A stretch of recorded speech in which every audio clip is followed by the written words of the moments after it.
15 votes for 1 abstention. You're out of this house, my aunt announced. My grandfather slid a wax-sealed envelope silently across the glossy wood table. Don't rush to conclusions until you've read this. I touched the wax seal. It felt like grasping a blade, a secret heavy enough to break the whole family. My name is Alice Velasquez, and tonight I was being erased. The dining room at Hawthorne House felt like a pressurized cabin. We were in Lakehurst, Illinois, and a savage November storm was trying to break in. Rain lashed the French doors, rattling the glass in their century-old frames. Above us, the heavy crystal chandelier trembled, casting nervous, fractured light across the long mahogany table. Each vibration sent a shiver through the heavy silverware.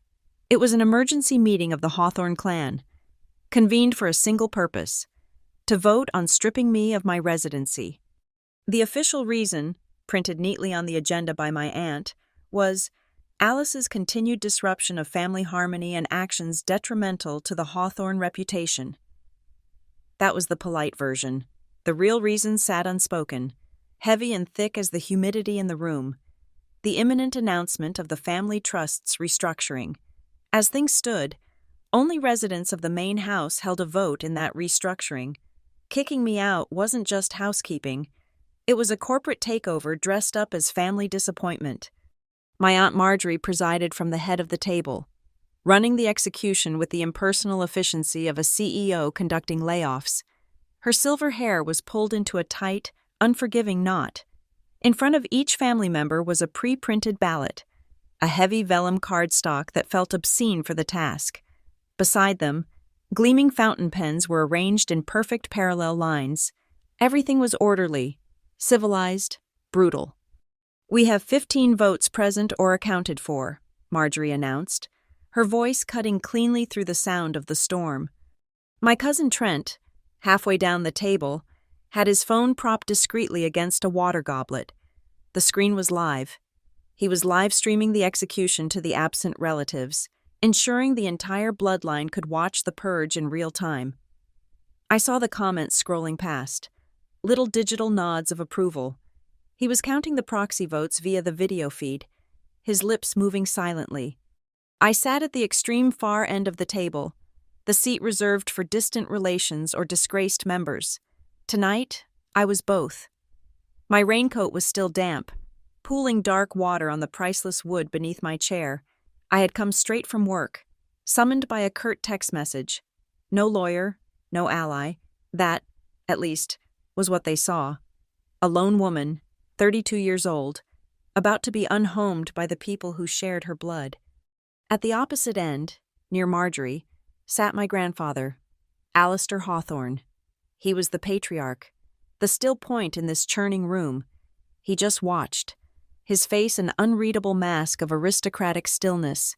His hands, knotted with age but still powerful, rested on the ebony head of his cane.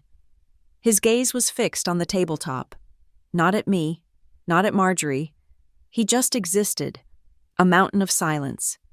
Marjorie finally looked up, her eyes sweeping over Trent, who gave a sharp nod. The count was complete. "The vote is concluded," Marjorie declared. 15 votes for removal, 1 abstention. Her gaze landed on me, cold and final. "Alice, you're out of this house.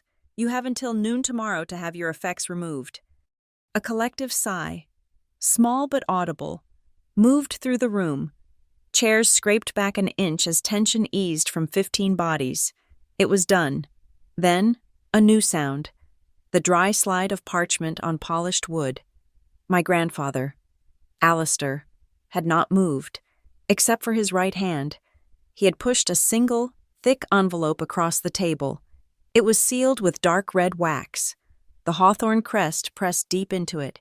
It slid past the silver, past the crystal, stopping just inches from my hand. "Don't rush to conclusions, Marjorie," Alistair said.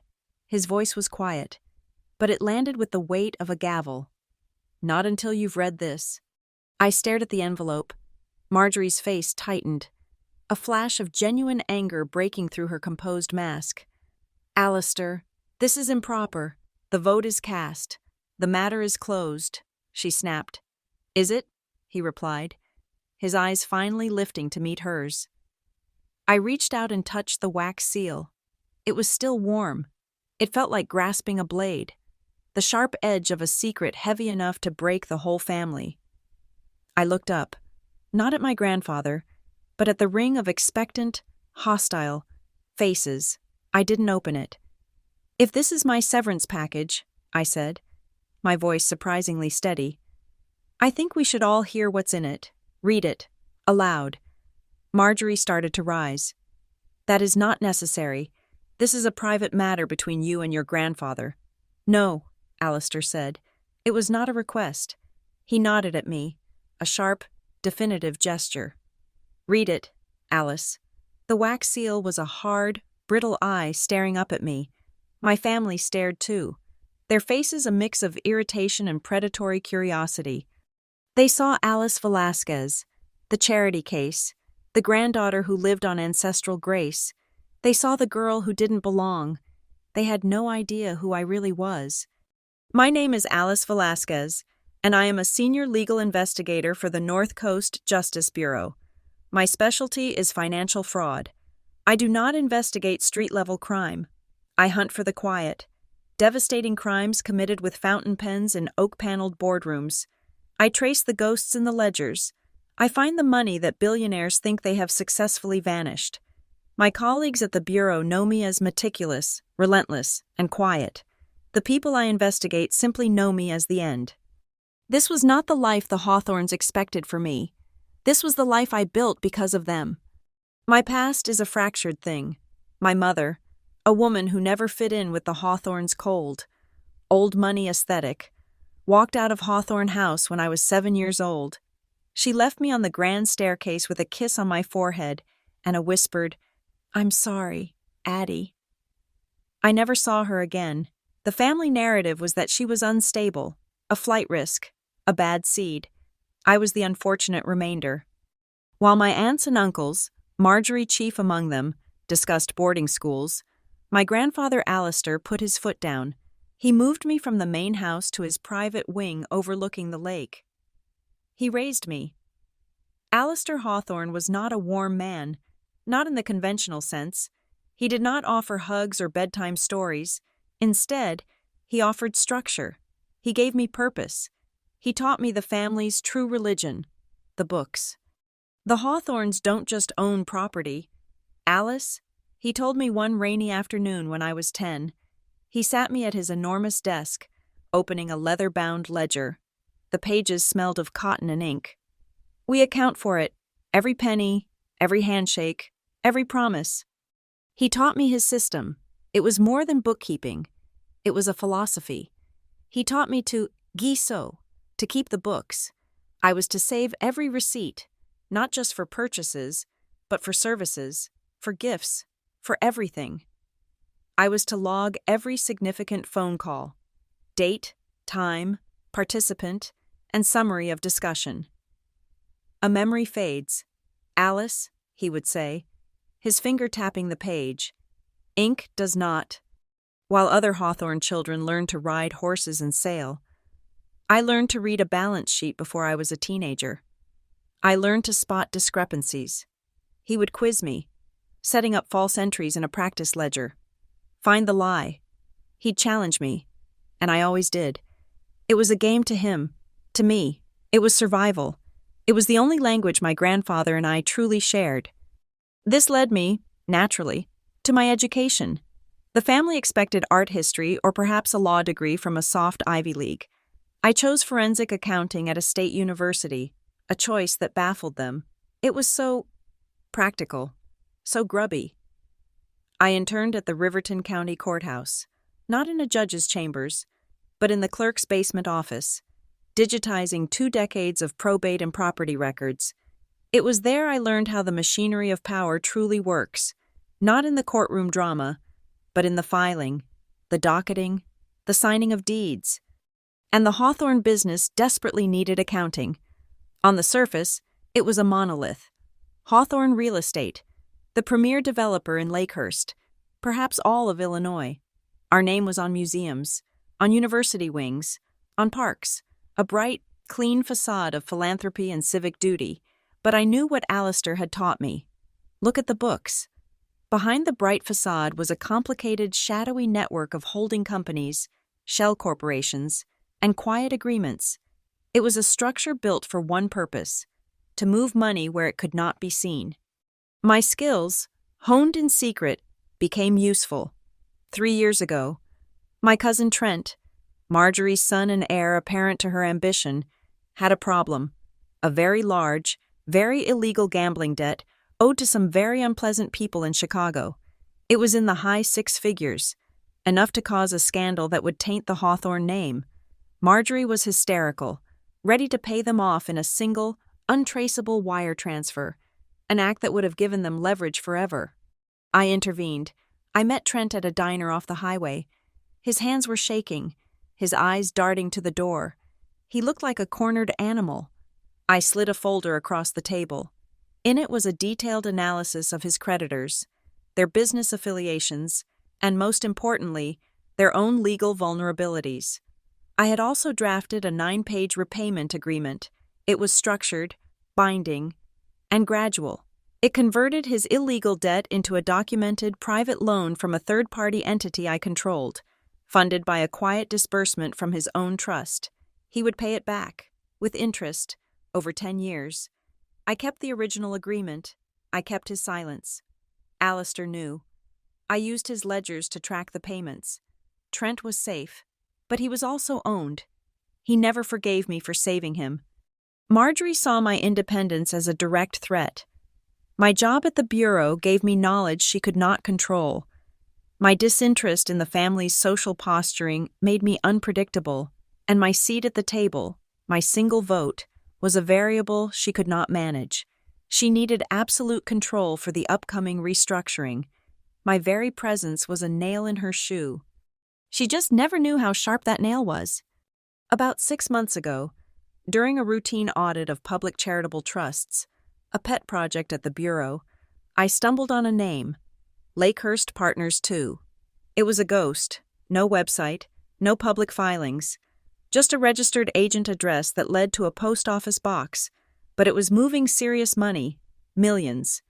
The transactions were coded as arts grants and community development funds. Curiosity made me run a cross-reference against other databases. The donor list was private, but the disbursement pattern was familiar. I pulled the old Hawthorne family ledgers Alistair had given me for safekeeping years ago. It was late. My office was dark. Save for the green glow of my monitor, I put the Hawthorne charity ledger next to my screen, a donation from the Hawthorne Trust. $10 million, logged on May 4th for the Lakehurst Children's Initiative. A disbursement from Lakehurst Partners 2, $9.5 million, logged on May 6th, to a numbered company in the Cayman Islands. Another, a Hawthorne donation for public park revitalization, a corresponding transfer out from the Shadow Fund, minus a 5% processing fee. Over and over, the dates, the amounts, all matching. It was a classic wash, a sophisticated, high-volume money laundering scheme, using the family's public generosity as the perfect cover. I sat back, the blood draining from my face. This was not a mistake. This was a system. The next day, I went to my supervisor at the North Coast Justice Bureau and filed a formal request for legal surveillance authority on Lakehurst Partners 2 and its known associates. I did not name my family. The law is impartial. I would follow the money, and the money would name them for me. That weekend, I visited my grandfather. I brought the data. Not my investigation files, but his. Alistair, I said, I need to exercise the power of attorney you gave me, the one for your safe deposit box. He looked at me, his eyes clear and sharp. He had given me that authority 5 years prior. In case of emergency.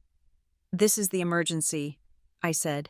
I went to the bank and made a fully forensic copy of every document, every hard drive, every ledger in that box. I sealed the copy and had it legally notarized, lodging it with my attorney. Alistair's authorization was the lock. My notarization was the key. I knew the risk. I knew what Marjorie and Trent were capable of. I had hoped to conclude my investigation before the trust restructuring, but they moved faster than I expected. The final confrontation happened last week. At a Sunday dinner, Marjorie announced the need for family unity in the coming months. I simply asked the question. I was reviewing the family's public charity filings, I said, setting my napkin down. They're very generous, but I'm curious about the subcontractors. For instance, which charity is actually feeding whom? The silence was absolute. Trent dropped his fork. Marjorie's face went white. That was the disruption of family harmony. That was the action detrimental to the Hawthorne reputation. That question was why I was sitting at this table, raincoat dripping on the floor, facing a unanimous vote of expulsion. They were not just kicking me out. They were trying to silence a witness before she could testify. My fingers, steady from years of handling delicate evidence, broke the hard wax seal. The crack was sharp, a small sound that seemed to echo in the sudden, absolute silence of the room. The only other noise was the storm outside, a relentless drumming that had become the heartbeat of my execution. I unfolded the single sheet of paper. It was not a check. It was a letter, handwritten on my grandfather's personal stationery, a thick cotton stock so heavy it was almost cardboard. The scent of old beeswax and expensive ink rose from it, a smell I associated with Alistair's private study, with the ledgers, with the truth. His handwriting was unmistakable, strong, angular, impatient. I took a breath and began to read aloud. My voice did not shake. To my family, convened, this document serves as confirmation of the existence of the Hawthorne Legacy Trust, a living trust executed and filed 8 years ago. I paused. 8 years ago, long after his children were established, long after I had started my career. This was a recent development. I saw Marjorie's eyes narrow. A living trust could supersede a will. I continued reading. This trust governs the stewardship, assets, and voting rights associated with the Hawthorne House estate and its primary holdings. A nervous cough came from someone down the table. Stewardship and voting rights. This was it. Upon my death, or upon a formal vote of expulsion by the resident council, the following clause is enacted immediately. My God. He had anticipated this. He had planned for the very night they tried to cast me out. The primary voting rights for the Hawthorne Legacy Trust are not, as has been assumed, tied to residency within the estate. The room inhaled as one. I could feel the collective shock, a wave of palpable energy. Marjorie's knuckles went white where she gripped the table. Voting rights, I read, my voice gaining strength, are tied to a metric of trustworthiness. This score is calculated based on a simple, verifiable standard: the number of documented instances of presence and material action taken when the family, or its patriarch, needed it most. I looked up from the page. 15 faces stared back at me, their expressions frozen in various stages of disbelief and dawning horror. A documented instance includes, but is not limited to, providing personal care during medical crises, managing and mitigating public relations failures, and direct intervention to prevent financial loss to the family's core business. My mind flashed through a high-speed reel of my own life. The 3 weeks I slept on a cot in Alistair's hospital room after his bypass surgery, tracking his medication, fighting with nurses, the weekend I spent in Chicago with a tech team, killing a story about Trent's gambling debts before it hit the papers, a scandal Marjorie had been ready to fuel with no comment, the 2 real estate deals I had unwound, line by line, on my own time, discovering accounting fraud by a partner that would have cost the family millions. My grandfather, with his relentless ledgers, had been keeping a different kind of book. He had been scoring us.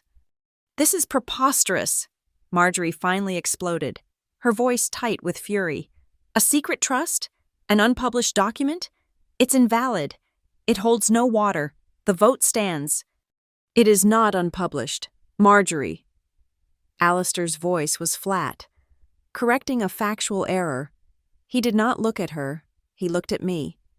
It is merely sealed, my lawyer, Mr. Spencer, filed a notarized and witnessed copy at the Riverton County Courthouse the day it was signed. It has been sitting in their records vault, under seal, for 8 years. The color drained from Marjorie's face. A sealed court document was ironclad. It was not a whim. It was a legally binding instrument. The storm outside seemed to fade, replaced by the suffocating pressure in the room. I looked down at the envelope. There was a second sheet of paper tucked behind the first. I pulled it out. It was not a letter. It was a list. "This appears to be the unsealing protocol," I announced to the room. "To open the sealed trust at the courthouse, 3 keys are required to unlock the file box." I read from the list.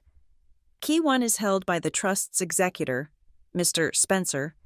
Key 2 is held by the presiding judge of the Riverton County Probate Court.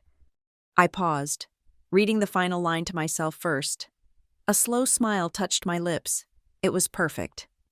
"And the 3rd key," I said, looking up, "is held by the person designated in the trust as the conditional heir." "Conditional heir?" Trent blurted out, his face pale and slick with sweat. "What does that mean? Who is it?" I read the final definition from the page. The conditional heir is not the eldest son or daughter. It is not based on bloodline. The conditional heir is the single individual who has achieved the highest trustworthiness score for the 3 consecutive years prior to this clause being enacted. No one breathed. The name was not on this paper. The name was in the sealed box at the courthouse, the box that could not be opened without the heir, whose identity was locked inside it. It was a perfect legal loop, designed by a master. The entire dynamic of the room had fractured and reformed in less than 2 minutes. This was no longer my expulsion. This was a succession. The predators, who had been united in their kill, were now looking at each other. They were measuring, calculating. Who had visited the old man? Who had helped him? Who had he seen? I folded the 2 pages neatly and slid them back into the thick envelope. I placed it on the table in front of me. A new declaration of war. "Well," I said, my voice bright and clear. I stood up, my damp raincoat sliding from the chair. "It seems we have a matter to resolve. I invite you all to join me at the Riverton County Courthouse tomorrow morning, 9 o'clock sharp." I looked directly at Marjorie. Her face was a mask of cold, controlled hatred. "We can all find out who really runs this family." I didn't go back to my rooms. I walked out the front door, my damp raincoat still on, and got in my car. I didn't drive away. I just drove to the edge of the long, winding drive, parked under the cover of the great oaks, and watched the house. The storm raged, but the house was lit up like a cruise ship, windows blazing. The performance was over, and the frantic damage control was beginning. My phone started vibrating just before midnight. The family had scattered from the dining room like billiard balls after a hard break. The silence of their exit was louder than their arguments. Now, the real war was starting, fought not with votes, but with whispers and bandwidth. Marjorie, naturally, struck first. She did not use the blunt instrument of social media. She used the gilded weapon of the established press. A notification lit up my screen from the Lakehurst Gazette, our respectable local paper, which had published many a glossy photo of Marjorie at a charity gala. The headline was online, pushed out for the morning edition. "Hawthorne Family Crisis. Granddaughter's Shocking Power. Grab Alleged." The story was slick, filled with anonymous quotes from a source close to the family. I could hear Marjorie's voice in every line. "We are all deeply concerned for Alistair. This unfortunate incident, a moment of profound family distress. Alice has always been ambitious. We fear she is taking advantage of his advanced age. It painted me as a predator, a wayward schemer turning on the very man who had saved her. It was a masterpiece of patrician hypocrisy, framing their attempted coup as a defense of the patriarch they were trying to defraud." Almost simultaneously, a second front opened. Trent. My phone buzzed with notifications from Instagram. He had posted a video. It was a story, designed to expire, but the damage would be done. He had taken footage from last Christmas. I remembered the moment. I had been explaining a complex financial derivative to Alistair, one the family fund was invested in. The original clip would have shown me pointing at a chart, saying, "The risk exposure is too high. Grandpa, you need to divest, or you'll lose the principal." Trent's edit was brutal. He had cut the video into jagged, context-free fragments. It showed me pointing, my face intense. He had spliced in a shot of Alistair looking tired. He'd looped my words. Lose the principal, need, and overlaid it with a somber piano track. The caption, "So sad to see family like this. Just about the money, praying for Grandpa." The comments were already flooding in from their sycophantic circle. How greedy. Terrible. Sending love. Trent. He had painted me as a harpy demanding inheritance. A greedy leech. I sat in the dark car, the phone's light illuminating my face. I could feel the rage, a cold, clean burn. This was their strategy, to make me toxic, to paint me as the aggressor. They wanted me to scream, to deny, to post a frantic, emotional rebuttal. They wanted me to look unhinged. I would not give them the satisfaction. My thumbs moved, precise and calm. I ignored the texts from extended family. The "What is going on, Alice?" and the "Marjorie is saying." I opened my email and sent a single, blind-copied message to the entire press list for Lakehurst and the surrounding county. It contained exactly 18 words. "My aunt's version of events is inaccurate. Tomorrow morning, at 9 a.m., the Riverton County Courthouse will speak for itself." I sent it, then I forwarded Trent's video and the link to the Gazette article to a single, secure email address. My friend, my colleague, Rhea. My phone chimed a minute later, a text from her. "Got it? Vile. I'm on the timeline. Go to sleep." Rhea didn't need to be told what to do. She was the best data analyst at the Bureau. While I hunted ledgers, she hunted metadata. She would be, at this very moment, building the counter-narrative, not with opinions, but with facts. She was assembling the digital and physical proof of my trustworthiness score. The pharmacy receipts for Alistair's heart medication, time-stamped at 3 a.m., the visitor logs from the hospital, the photographs of me and Alistair at the lake, not at a gala, but on a Tuesday afternoon, him bundled in a blanket, the journal entries I had kept, the ones Alistair had insisted I log every visit, every check-in. The file would be meticulous, cross-referenced, and legally verifiable. It would be a portrait of presence. My legal aid contact, a quiet attorney I kept on a small retainer for moments just like this, sent me a message. Marjorie's counsel just tried to file an emergency injunction to block the unsealing. Judge Hightower's clerk rejected it on procedural grounds. They filed the wrong motion, failed to provide proper service, and misspelled the name of the trust. It was sloppy. They're panicking. Of course they were. Marjorie was a boardroom bully, not a litigator. She was used to winning by acclamation, not by evidence. A new text appeared, from a number I didn't recognize. "Auntie is at the country club, the private bar. She's meeting with some of the older house staff. The ones who retired. She's buying testimony, just so you know, Miles. My cousin Miles, the quiet one, the watcher." So, Marjorie was not just spinning the press. She was actively fabricating evidence, trying to buy loyal servants to swear I was never there, that I was cruel to Alistair. It was a bold, idiotic move. Purchased testimony was easy to break on the stand. I had one more stop to make. I started the car and drove. Not to the house, but to Riverton. The courthouse was a dark monolith in the post-storm quiet. I went to the 24-hour entrance, the one used for night filings and police business. I approached the clerk, a woman chewing gum and reading a paperback. "Excuse me," I said. "I'm Alice Velasquez. I'm here to confirm my 9 a.m. appointment with the probate vault regarding the Hawthorne Legacy Trust." She didn't look up. She typed my name into her terminal. The click of the keys was sharp.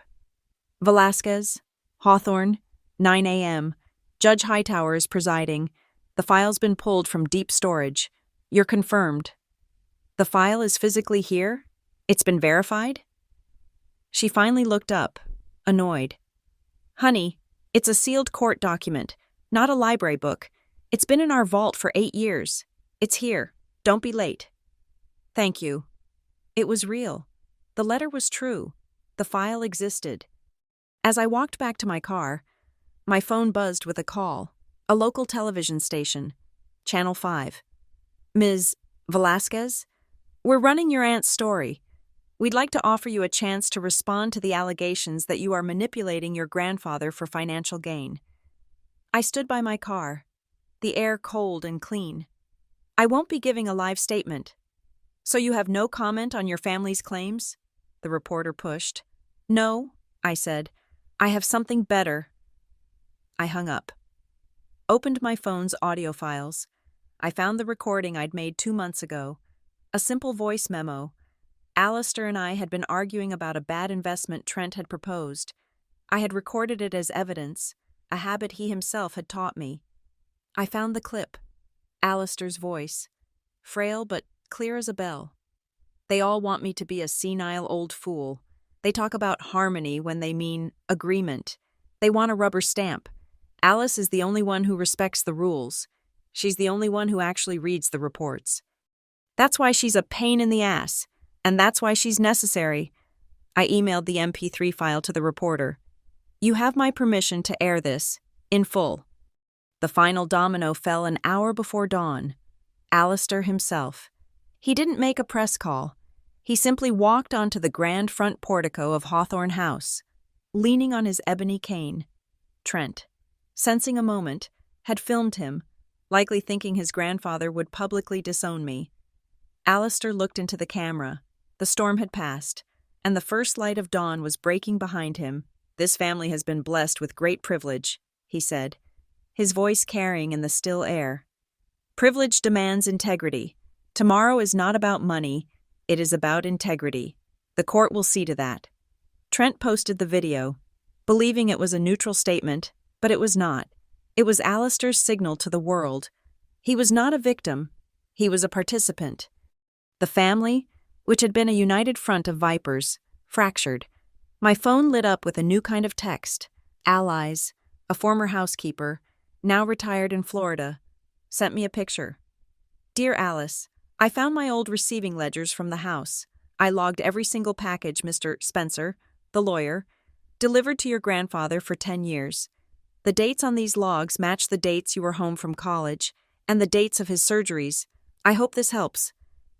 It was a logbook, a record of the trust's creation, modification, and delivery. It was the chain of custody. The storm was over. The sky was opening up, a bruised, pale blue. The air felt thin, sharp, charged with an explosive potential. The night of whispers was over. The morning of truth was here. I went back to my room in the main house.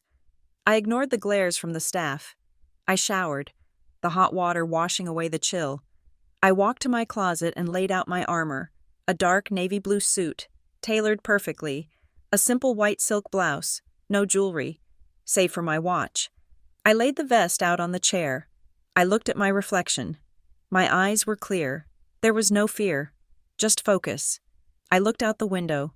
The lake, which had been a churning mass of black water, was now a flat, perfect sheet of glass, reflecting the clean, cold sky.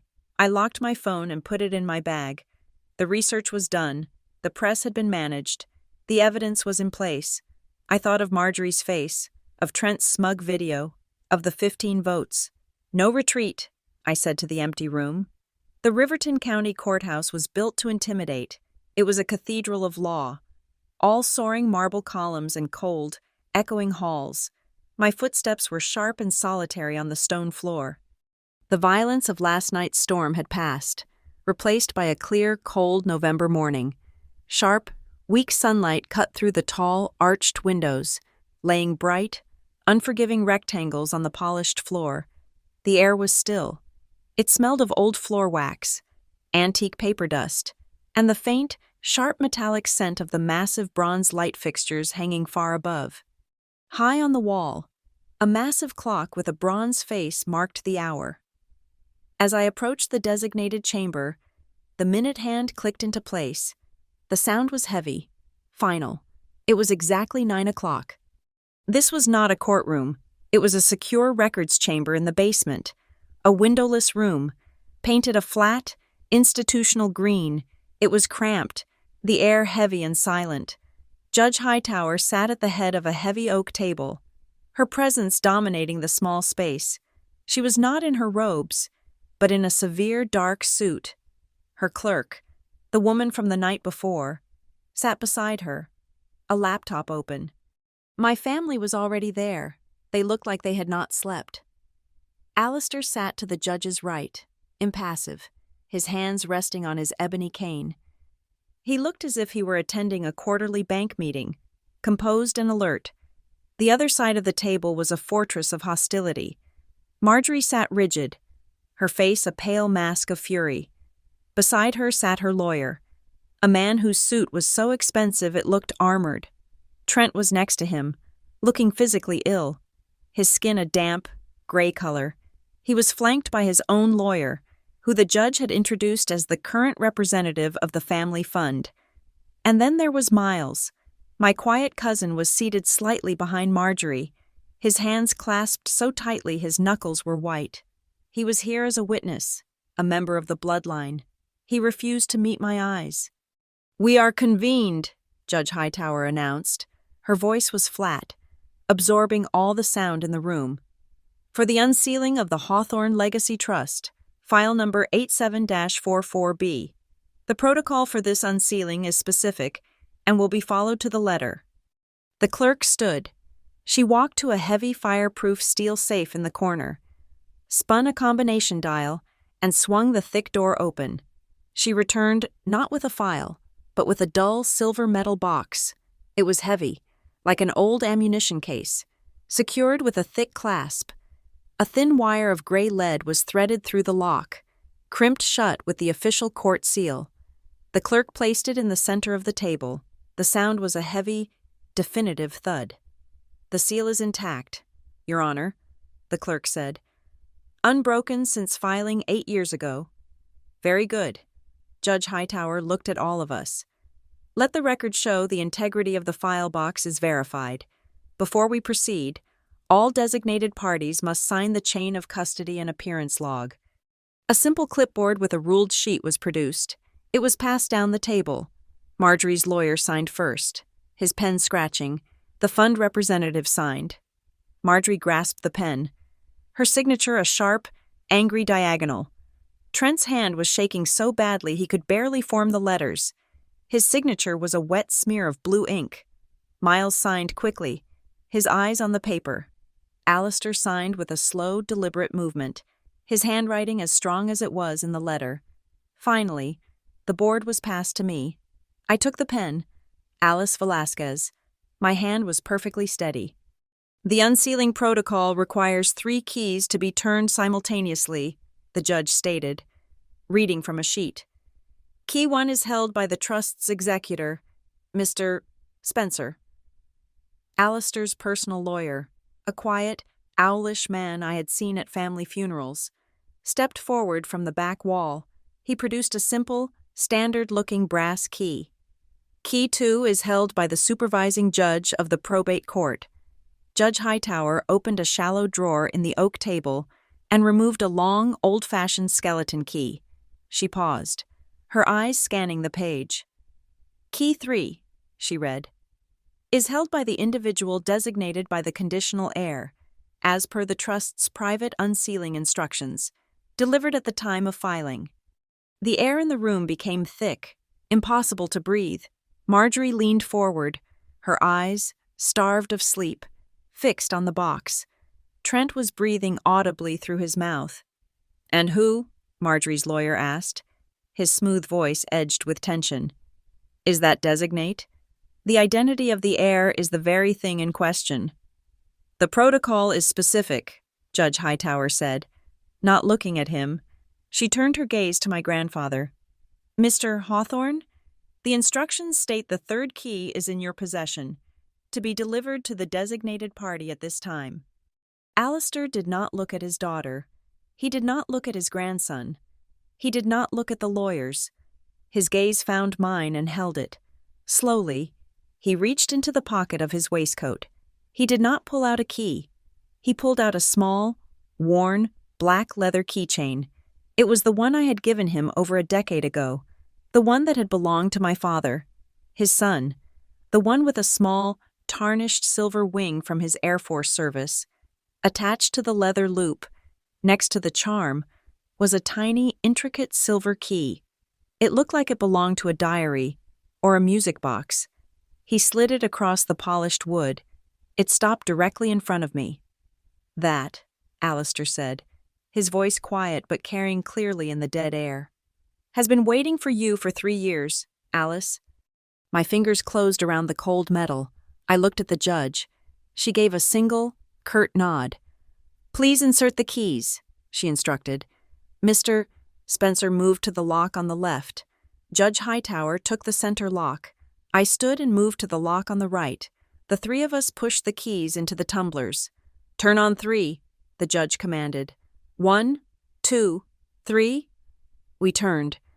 There was a single, heavy, metallic thunk as the internal mechanism released. The sound was an explosion in the silence. The clerk stepped forward and lifted the heavy lid. The smell of the past rushed out. The scent of dry cotton paper, old ink, and the faint, dusty smell of the sealed, airless box. It was full. On top, bound in dark blue leather, was the primary trust document, the hawthorn crest embossed in gold leaf on the cover. Beneath it, I could see stacks of appendices, bound in simple black, each bearing the raised, embossed seal of the court clerk's office. Judge Hightower put on a pair of white cotton gloves. She lifted the main document. It was thick.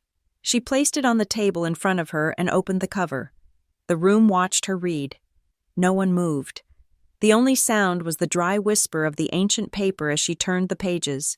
She scanned the legal text, her expression unreadable. It took several long minutes. "The core of the trust is as described in the letter," she finally said, looking up. "It establishes the trustworthiness score as the primary metric for control. It details the accounting method for this score. It appears to be," she lifted one of the black appendices, "a literal logbook, Appendix A, Trustworthiness Score, itemized. 1998 to present." She flipped a few pages. Even from my seat, I could see Alistair's sharp, meticulous script, logging dates, times, actions, and expenses. "Your Honor," Marjorie's lawyer interjected, "we will be contesting the validity of this entire metric as arbitrary and open to undue influence. You will have your chance to file that motion at the appropriate hearing." "Counselor," the judge cut him off, her voice like ice, "we are here only to unseal, identify, and execute immediate clauses." She turned to the last page of the main document. She read it silently. Her eyebrows rose, just slightly. She read it again. "Well," she said, looking over her glasses at the assembled family, "this, at least, is unambiguous." She turned the heavy document around for the entire table to see. It was the signature page, covered in witness lines and the notary's stamp, and at the bottom, in a clear, bold type above the signature line for the executor, was my name, Alice Velasquez, appointed as primary authorized agent and acting executor for the Hawthorne Legacy Trust. Trent made a small, gagging sound, as if he had been punched. "The appointment is, however," the judge continued, holding up one gloved hand to silence the lawyers, "probationary. It is conditional. Pending a final evidentiary hearing." She read the clause aloud. "The appointment of Alice Velasquez as primary agent shall be considered temporary. Pending a full hearing, at this hearing, the appointee must demonstrate, to the satisfaction of this court, her complete and total non-involvement, in any capacity, with the financial entity known as Lakehurst Partners II." My blood ran cold. It was a trap and a key, all in one. Alistair had tied my power directly to the money laundering. He had forced the family's greatest secret into the legal record. To claim my seat, I had to burn down their shadow operation. It was brutal. It was brilliant. "And what," Marjorie said, her voice a strained, thin whisper. Is that? She was pointing. Inside the now half-empty box, at the very bottom, sat a small, bright red paper envelope. Judge Hightower reached in and lifted it out. It was a simple 6-inch envelope, but the color was a scream against the drab green and dark wood of the room. On the front, in Alistair's familiar handwriting, were 6 words: to be opened only in the presence of the supervising judge. The judge picked up a silver letter opener and slit the top. She did not look inside. She simply tipped the envelope over the table. A single, small object slid out, clicking softly on the oak. It was not a letter. It was not a key. It was a black USB flash drive. Alistair, what is this? Marjorie demanded, her voice rising, breaking her composure. What have you done? My grandfather, who had watched the entire proceeding with a detached, aristocratic calm, finally closed his eyes. He did not look like a man in prayer. He looked like a man bracing for the shockwave of an explosion he himself had set. Trent lunged for his phone, his chair scraping violently against the floor. His eyes were wide, fixed on the flash drive with a look of pure, animal terror. He recognized it. His hands were shaking so uncontrollably that the phone slipped from his grasp, falling to the marble floor and shattering, the screen spiderwebbing into 1,000 black fractures. Trent's shattered phone lay on the marble floor like a dead spider. The sound of its impact had broken the awful, pressurized stillness. Marjorie's lawyer looked at the phone, then at Trent, with pure, unadulterated contempt. Trent himself was hyperventilating, his eyes fixed on the small black USB drive as if it were a bomb. Mr. Hawthorne, Judge Hightower said, her voice sharp, cutting through Trent's ragged breathing. Control yourself, or I will have you removed. She turned to her clerk. Please insert the device into your terminal. The clerk, unfazed, picked up the USB drive with her gloved fingers and slid it into the port on her laptop. The screen flickered. A single drive icon appeared. It's password protected, Your Honor. The clerk said. Judge Hightower looked at Alistair. Mr. Hawthorne? My grandfather leaned forward, his voice calm and clear. The password is GISO, GHISO, capital G, capital S. Keep the books. My breath caught in my throat. It was his mantra, our secret language. The clerk typed it in. The drive opened. It was not a chaotic mess. It was as meticulously organized as Alistair's ledgers. There were 5 folders and a single video file. The first folder was labeled Northlake Holdings, Ledger. Northlake Holdings? Marjorie's lawyer pounced. Your Honor, the trust document explicitly names Lakehurst Partners II. This is irrelevant. Let's find out. Shall we, Counselor? The judge replied, her patience visibly thinning. She nodded to the clerk. The file opened. It was an encrypted spreadsheet. My heart hammered. This was my world. This was the language I spoke fluently. Your Honor, I said, my voice steady. I could not stop myself. I was an investigator, and this was evidence. If you'll permit me, this is a master ledger. I stood and moved, not to the laptop, but to a small whiteboard on the wall, used for internal meetings. I picked up a dry erase marker. What you're seeing is the hidden half of the transaction. Lakehurst Partners II was the public-facing charity. It took in the Hawthorne family donations, but this, I drew a box. Northlake Holdings is the shell corporation it paid its grants to. The judge, intrigued, nodded to the clerk, who projected the spreadsheet onto a small screen on the wall. It was all there. Column A, date. Column B, inflow, from Lakehurst Partners II. Column C, outflow, to offshore accounts. Column D, purpose, coded as consulting. Management. Processing. Column E, authorization. If you will look at column E, I continued, the authorization signatures, you will not find my name, not once. I walked along the projected table, my finger tracing the names. Marjorie Hawthorne, Trent Hawthorne, Marjorie Hawthorne, Trent Hawthorne, for 8 straight years. Marjorie was chalk white. Trent looked like he was vibrating. This, I said, tapping the screen, is the proof of my non-involvement in Lakehurst Partners, because this is the entity that was actually doing the laundering. I then connected the final dot. Now, Your Honor, if the clerk would be so kind as to cross-reference the dates in column A with the Trustworthiness Score logbook. The clerk's fingers flew. June 10th, 2019, I said. What was the withdrawal? $500,000. The clerk read. Purpose, Risk Assessment Consulting. And the logbook entry for that date? The judge flipped the heavy pages. Alice Velasquez, she read, presented analysis of the Westlake zoning deal, preventing a $2 million loss. Note, Marjorie and Trent furious. August 2nd, 2020, I pushed. The withdrawal? $1 million. Even, the clerk said. Purpose, Portfolio Management. The logbook? Alice Velasquez. The judge read. Uncovered Trent's gambling debts and structured a private repayment, saving the family from public scandal. Note, M and T resisted intervention.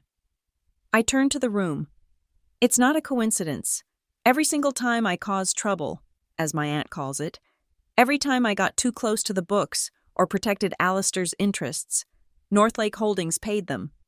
They were paying themselves a bonus, with stolen family money, for the emotional labor of having to deal with me. This is baseless, Marjorie's lawyer shouted. You have no proof of this connection. Then let's look at the next folder, I said, pointing at the screen. The one labeled Internal Comms. Judge Hightower nodded. The clerk opened it. It was a file of saved, exported emails. She opened the first one. From Trent Hawthorne to Marjorie Hawthorne. Subject, the ACOV. Problem, the judge read the body of the email aloud. Her voice a monotone that made the words even more brutal. She is too close to the old man. She is asking about the Lakehurst accounting. We must push her out of the house. If she is not a resident, she loses the vote on the restructuring. Period. We convene the council next week. Start collecting grievances. It was dated 7 days ago. The grievances that had led to my expulsion. Trent sank in his chair, covering his face with his hands. They needed a reason for the vote, I said, my voice quiet. They needed to prove I was a detriment. Please, Your Honor, open the folder labeled AV Expenses. The clerk did. It was a series of PDF files, invoices, scans. All of them were expense reports, filed against the household account. But they weren't for office supplies. They were for spa days in Chicago, for designer clothes I never wore, for weekend trips I never took, tens of thousands of dollars, and at the bottom of each one was a signature. Alice Velasquez. As you can see, Your Honor, Marjorie's lawyer said, finding his voice, standing up with a renewed predatory confidence. My clients were not acting maliciously. They were acting as fiduciaries. They discovered Ms. Velasquez was systematically defrauding her grandfather, and they took the painful but necessary step to remove her. He smiled. It was a good trap. They had framed me. I smiled back. Your Honor, I said, I am left-handed. The room was silent. I have always been left-handed, my grandfather. I nodded to Alistair. Used to joke it was the only thing I shared with his own father. I walked to the clerk's table, picked up a pen and a blank legal pad. With my left hand, I signed my name, Alice Velasquez. I held it up next to the projection on the wall. This, I said, pointing to my signature, is my name. That, I pointed to the screen, is a clumsy, right-handed forgery. The slant is wrong. The pressure is wrong.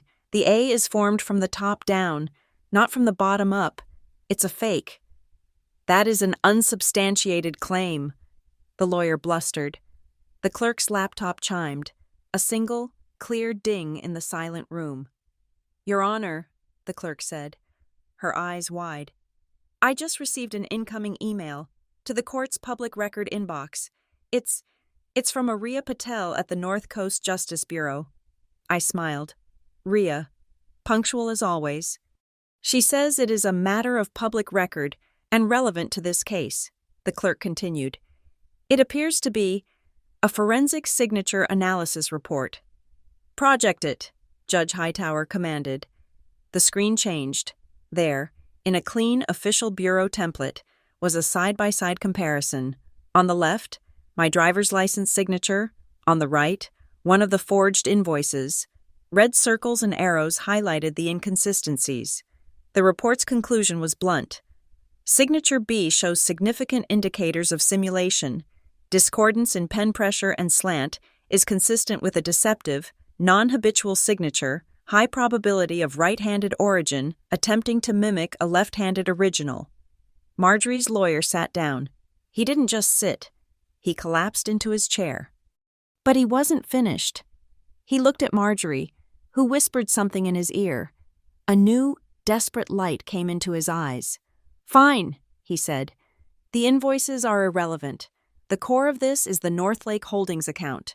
And who, Your Honor, actually created that account? Who is the legal founder of this shell company? He knew.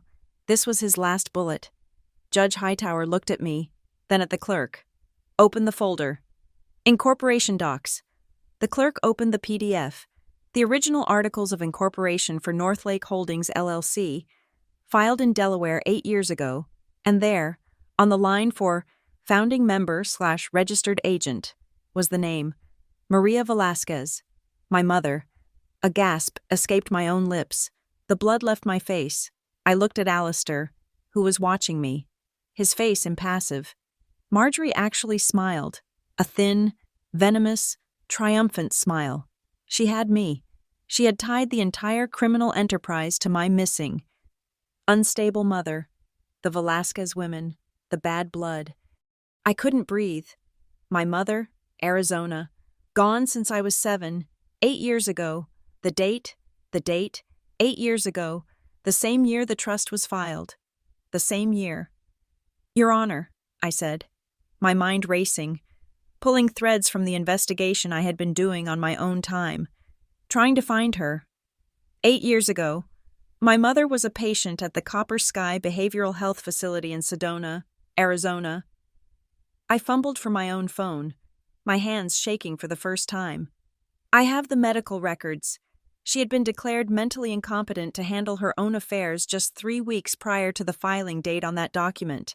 She was on a high-dose lithium and antipsychotic cocktail.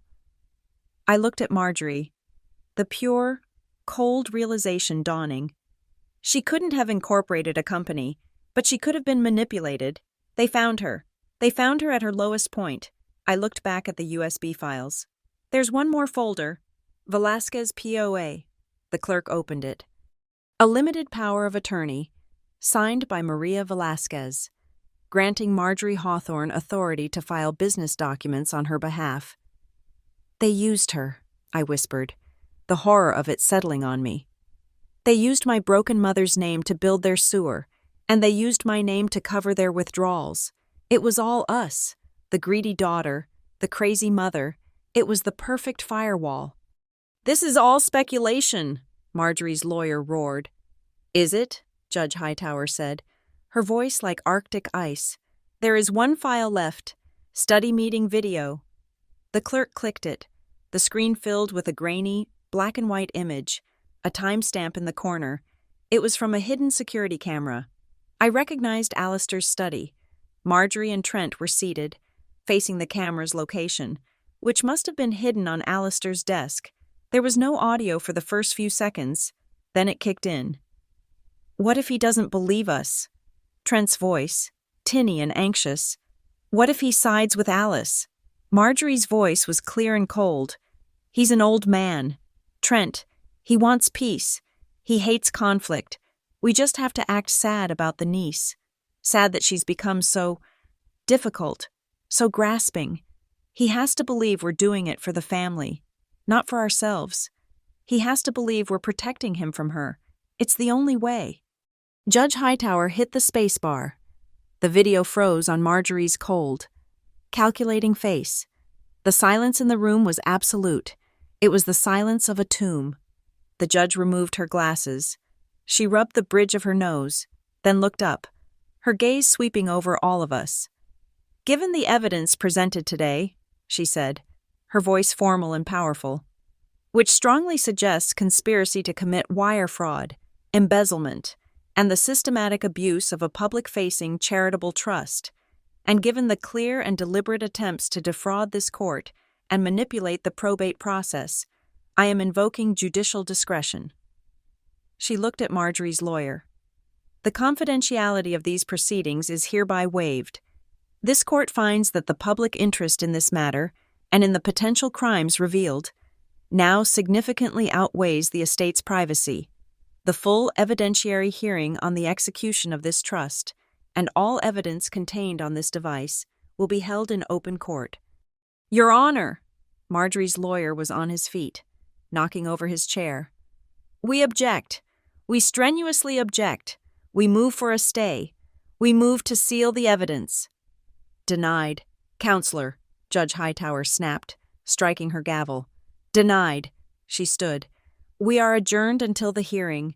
She swept out of the room, her clerk following, laptop in hand. Marjorie's lawyer was on his phone, screaming at someone. "Get me a new team. Get me the best. Get me a crisis firm. Now!" Trent was being physically sick in a wastepaper basket.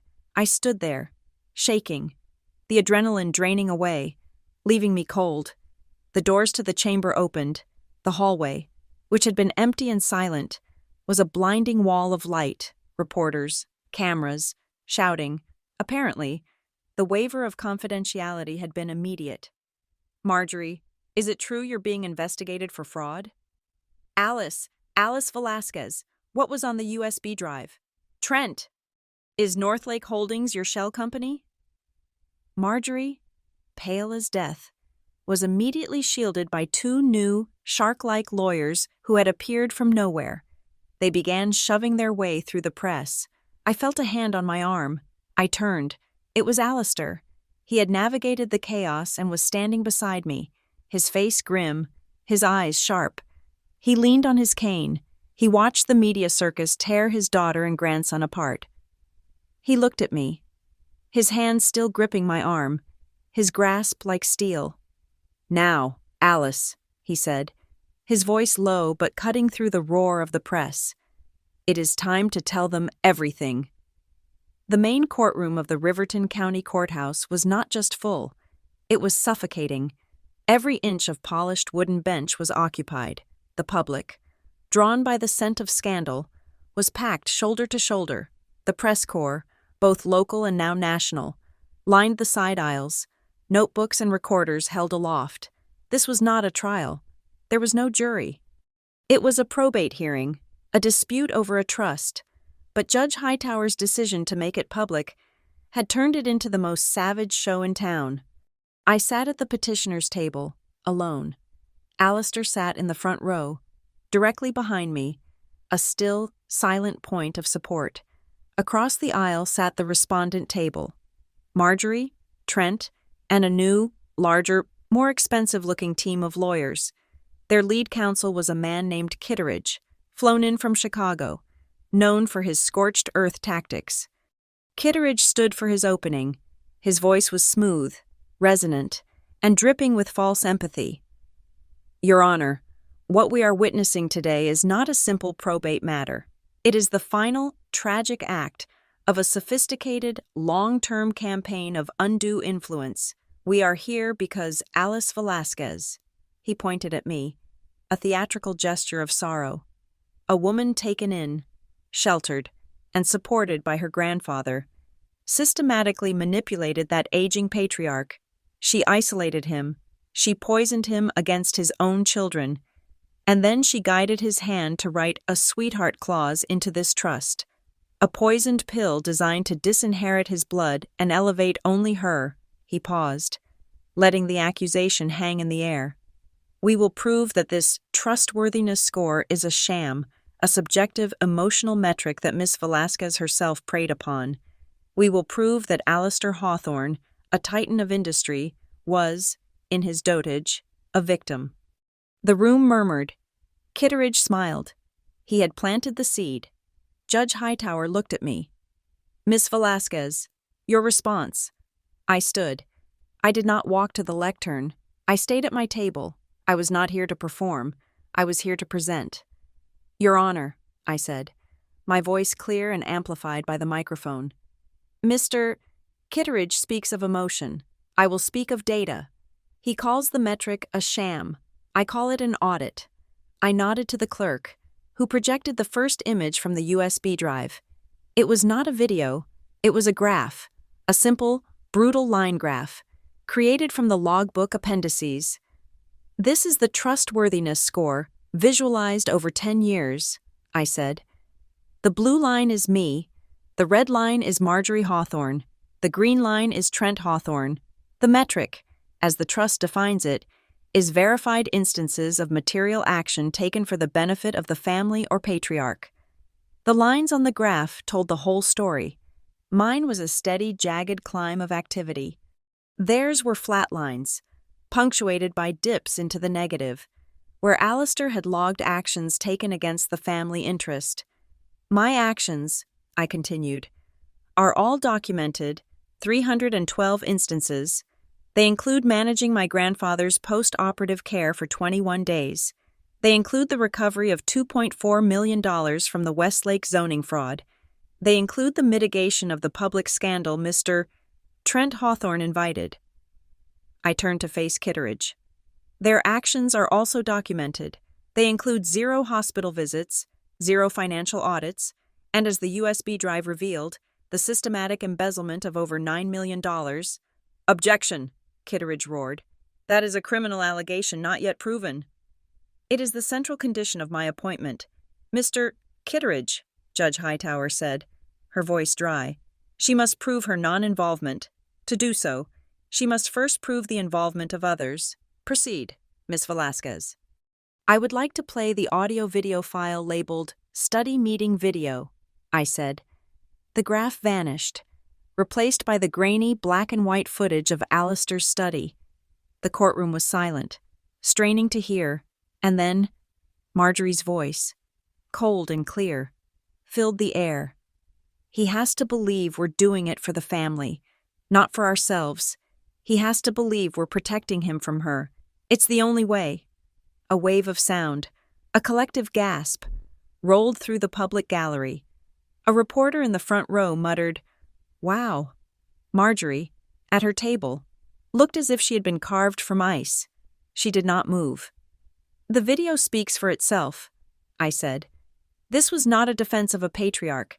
This was a conspiracy to frame a witness, and it was financed. I nodded to the clerk again. The screen now showed the Northlake Holdings ledger, side by side with another spreadsheet. I would like to call Trent Hawthorne to the stand. Trent looked to his lawyer, horrified. Kitteridge whispered furiously to him. Trent had no choice. He walked to the stand as if he were walking to a gallows. I approached him. Mr. Hawthorne, do you recognize the ledger on the left? I've seen it, he stammered. Good. It's the one you and your mother used to authorize withdrawals. Now, do you recognize the ledger on the right? No. That's because it's the transaction log for an offshore sports betting account in the Caymans, an account, I might add, that is registered to a shell company owned by you. Objection, Kitteridge yelled. Relevance? This is a character assassination. It is the relevance, I countered, my voice sharp. On June 10th, 2019, you authorized a consulting payment of $500,000 from Northlake Holdings. Is that correct? I believe so. And on June 12th, 2019, I pointed to the other screen. Your betting account received an inbound wire transfer for $475,000. The $25,000 difference, I've confirmed, was the bank's processing fee. Trent was sweating, his eyes darting between me and his mother. You didn't just act sad for your grandfather, I said, my voice dropping. You paid yourself $500,000 for the performance. You used the family's stolen money to fund your gambling addiction. No, it was a loan, he stammered. A loan from whom? Trent? Yourself? He broke. I don't know. She handled the books. Marjorie handled it. I just signed what she told me to sign. The room exploded in murmurs. He had done it.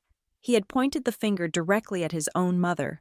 Marjorie closed her eyes, her face a mask of absolute cold fury. No further questions, I said. My expert witness, Rhea, was next. She was magnificent. She didn't speak to the family. She spoke to the judge. She clinically, calmly, and devastatingly explained the digital evidence. She explained what a file hash was, and how the hashes on Alistair's USB drive perfectly matched the hashes on the server logs from the Shell Corporation's host. The digital chain of custody is unbroken, Your Honor. Rhea concluded. The ledger on this drive is not a copy. It is the original. The emails are not forwards. They are the server-side source files. The evidence is pristine. Kitteridge had to do something. He rose for his cross-examination, looking shaken but determined. Miss Patel, he said, you are Miss Velasquez's friend, are you not? A colleague at the Justice Bureau? Yes, Rhea said, calm. So you have a motive to help her, a motive to see her win this jackpot. My motive is to present the data accurately. The data is impartial. Is it? Or was this data curated by Miss Velasquez? This all paints a very convenient picture. What about her motive? She's the one who benefits.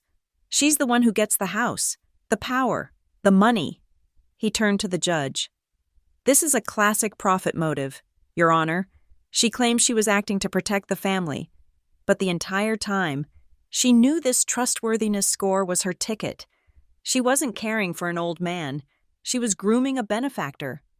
This was the core of his argument, that my love was a lie. I stood. Your Honor, I would like to rebut. I did not go to the projector. I went to the clerk's table, where a box of physical evidence sat. I pulled out 3 heavy, leather-bound ledgers, the ones Alistair had taught me to keep. Mr. Kitteridge is right about one thing, I said, placing the heavy books on the table with a thud. I did have a motive. My grandfather taught me to keep the books when I was 7 years old. He taught me that ink is more honest than memory. These are my journals, my ledgers. I opened the first one. Let's look at the night of his bypass surgery. My entry for March 4th, 2016, 3:10 a.m. Grandfather's heart monitor alarmed. Nurse was slow to respond. I recalibrated the sensor lead. Vitals stabilized. Spoke to charge nurse about response times. This is not an act of grooming, Your Honor. This is an act of accounting. I opened another book. Or this, from last year. Spoke to grandfather. He is distraught. Marjorie told him his old investments were failing, and he needed to sign control over to her. I ran the numbers. His investments are up 6%. She lied. I presented him with the facts. I looked at Alistair, and then at the judge. My motive was not profit. My motive was truth, a habit he himself taught me. I held up the oldest, most worn ledger, on the inside cover, in his own hand, from when I was 10. He had written, "Count the days she was present." The defense claims I was never there, I said. I would like to call my final witness, Mrs. Anya Petrova, a small, older woman, her gray hair in a bun. Walked to the stand. She was the housekeeper at Hawthorne House for 30 years.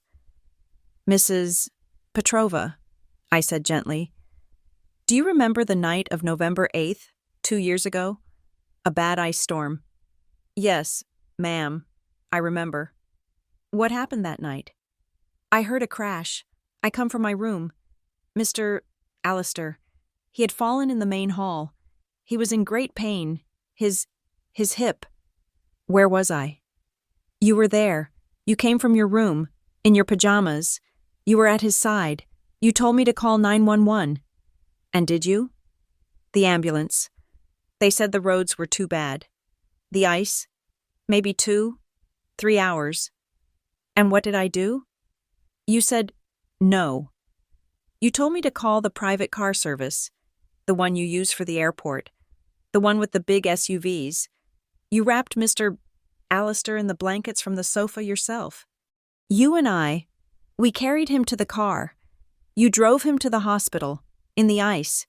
You did not come home for 4 days. Kitteridge stood. Tragic. But, Mrs. Petrova, the security cameras in the main hall, we have pulled the footage. They were conveniently offline that night.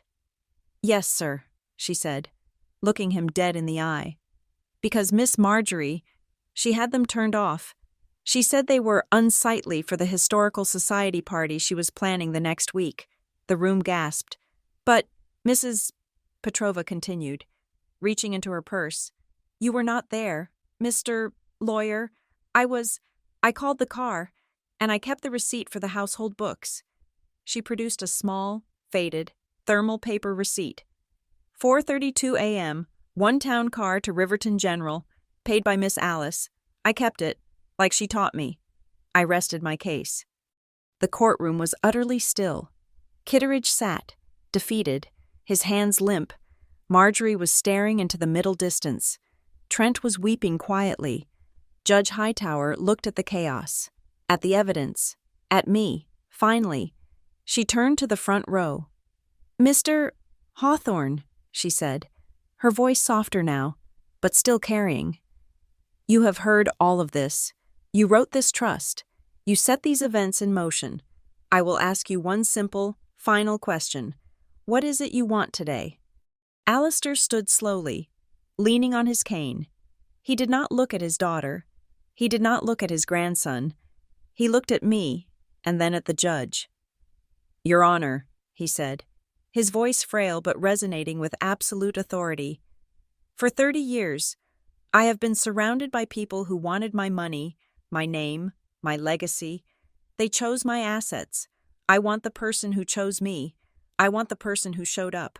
I want the person who chose me every single day. He paused, his gaze sweeping the room. I want the person who, when the ambulance would not come, drove me through the ice. I want the person who keeps the books. I want my granddaughter to keep my house. Silence. A profound, endless silence. It was broken by a single sound. A woman in the back row, a stranger, began to clap, then another, and another. Judge Hightower did not bang her gavel. She let the sound swell and then die on its own. Outside, the clouds, which had kept the courtroom in a dull gray light all morning, finally broke. A sudden, sharp beam of November sunlight lanced through the high windows, illuminating the dust motes over the witness stand. The rain was over. Very well, Judge Hightower said into the quiet. The evidence is overwhelming. The testimony is conclusive. This court finds that Alice Velasquez has unequivocally proven her non-involvement in the Lakehurst Partners 2 scheme. This court affirms her as the primary authorized agent of the Hawthorne Legacy Trust. Kitteridge started to rise, but the judge held up a hand. However, she said, the trust document is precise. It contains a ceremonial clause. It states that the final verdict and the official transfer of stewardship must not happen in a court of law. She looked at us all. It must happen at Hawthorne House, in the main dining room, the site of the original vote. This court will reconvene at 8 o'clock this evening. At the scene of the crime, we are adjourned until then. We returned to Hawthorne House at dusk. The victory in the courtroom felt hollow, replaced by a heavy, cold dread. The house itself seemed to be holding its breath. Judge Hightower, her clerk, and Mr. Spencer arrived in a quiet sedan, their faces grim and professional. This was the final, non-negotiable act of the trust, and they were here to officiate the ceremony. The staff moved like shadows, avoiding eye contact. They had set the main dining room, the scene of my expulsion less than 24 hours ago. The long, gleaming walnut table was bare, stripped of its usual runners and silver. It was covered instead in a severe, heavy white linen cloth that fell to the floor, making the table look like an altar. In front of each seat was a single, stark white place card, but they did not bear our names. In Alistair's sharp, angular script. Each card bore a date. I looked at Marjorie's. June 2017. Trent's, Easter 2019. Mine, November 2021. I don't understand, Trent whispered, his voice hoarse. Alistair took his seat at the head of the table. Judge Hightower sat to his right, the clerk to his left. It is the last time, Alistair said, his voice quiet but filling the room, that you sat at this table for a meal and did not ask me for money. The silence was devastating. We are here, Judge Hightower announced, her voice formal, to execute the ceremonial clause of the Hawthorne Legacy Trust. Mr. Hawthorne will now preside over the final test. Alistair inclined his head. We are here to answer a question, but first, I asked each of you to bring one object, one piece of evidence that you, personally, chose this family, that you contributed something good. Marjorie, you will begin. Marjorie stood, her face a mask of controlled dignity. The humiliation of the courtroom was gone, replaced by a cold, theatrical performance of a woman wronged. She held up a framed, glossy clipping from the Lakehurst Gazette. It was a photo of her, smiling broadly, shaking hands with a senator at the dedication of the Hawthorne Hospital wing. I choose this family every day, she said, her voice smooth. I uphold its reputation. This gala, which I chaired, raised over $3 million for the hospital. I put the Hawthorne name where it belongs. At the center of civic life, I give us prestige. I give us standing. Alistair nodded slowly. Prestige, an asset. Thank you. Trent? Trent, who looked as if he had aged 10 years since morning, fumbled with his phone. His hands were still shaking. He held it up. I film things. I keep the memories. He played a video clip. It was from a Christmas, perhaps 3 years ago. Alistair was unwrapping a gift, laughing. I was sitting on the floor by his feet. It was a genuinely happy moment. I recorded this. It was a good day. We were happy. I choose to remember the good times. You choose to record them, Alistair corrected, his voice without judgment. A record is a fine thing, Alice.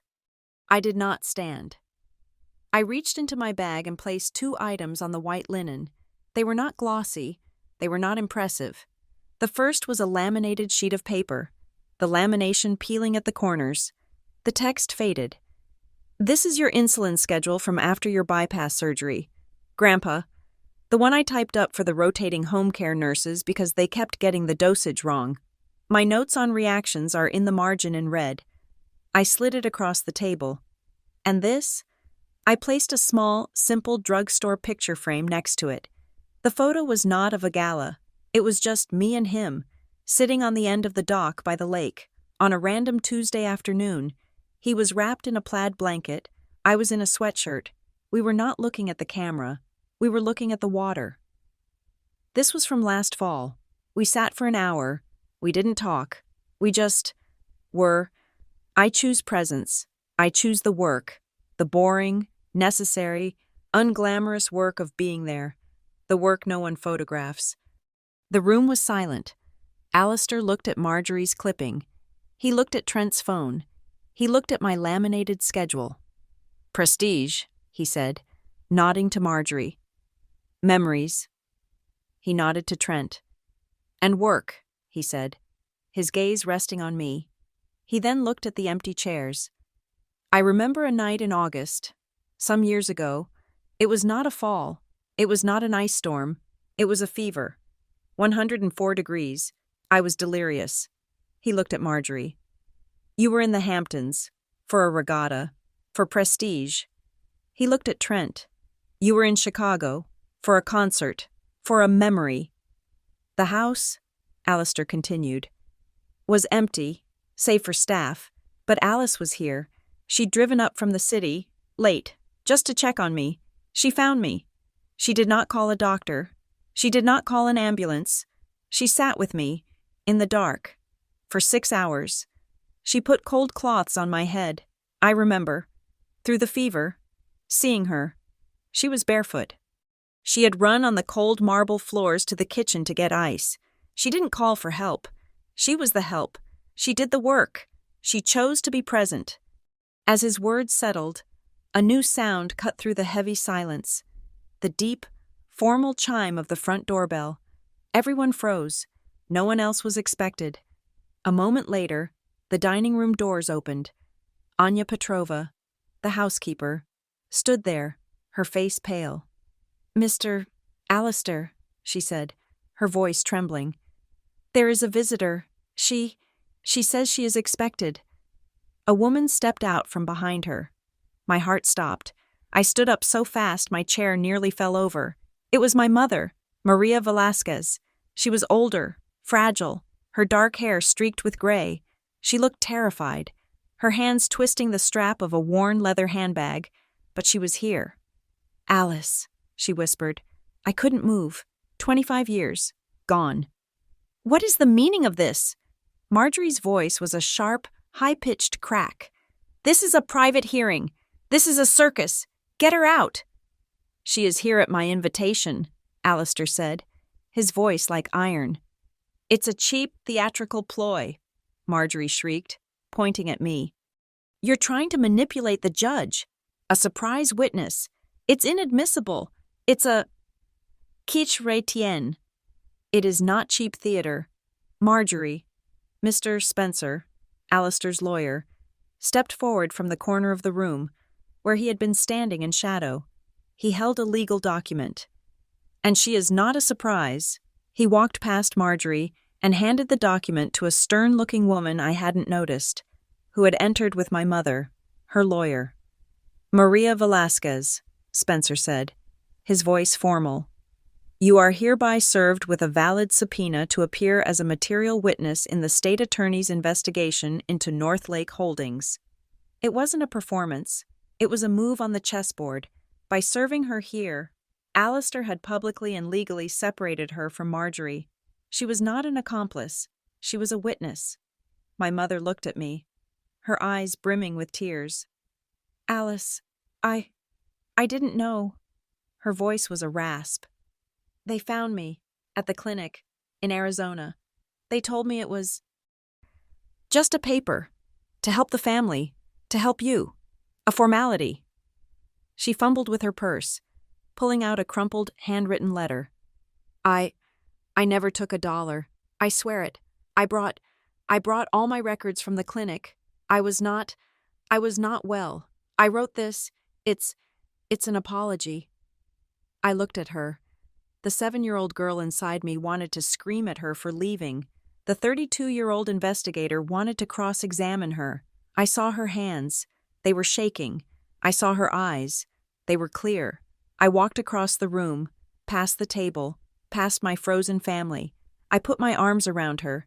She was thin. She felt brittle, like a bird. It was hesitant. It was strained. It was a quarter-century late. But it was real. I held her as she sobbed into my shoulder. I did not humiliate her. I did not drag her pain into the center of the room. I just held her. I gave her what she had never given me: presence.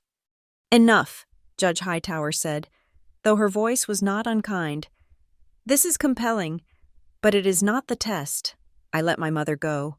Her lawyer guided her to a chair by the wall, where she sat, watching, her hands clasped. I returned to my seat. The air in the room was electric. Alistair surveyed the table. His gaze was heavy, profound. The final act of the trust, the transfer of stewardship. He reached into his jacket.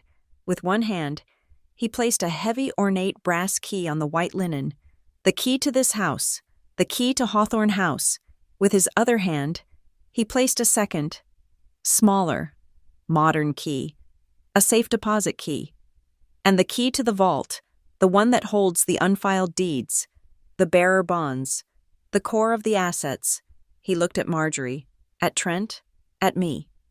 "The conditional heir," he said, "receives both, stewardship and power, but only if they can answer the final question." Marjorie's eyes gleamed. A question, a verbal trap. This she could win.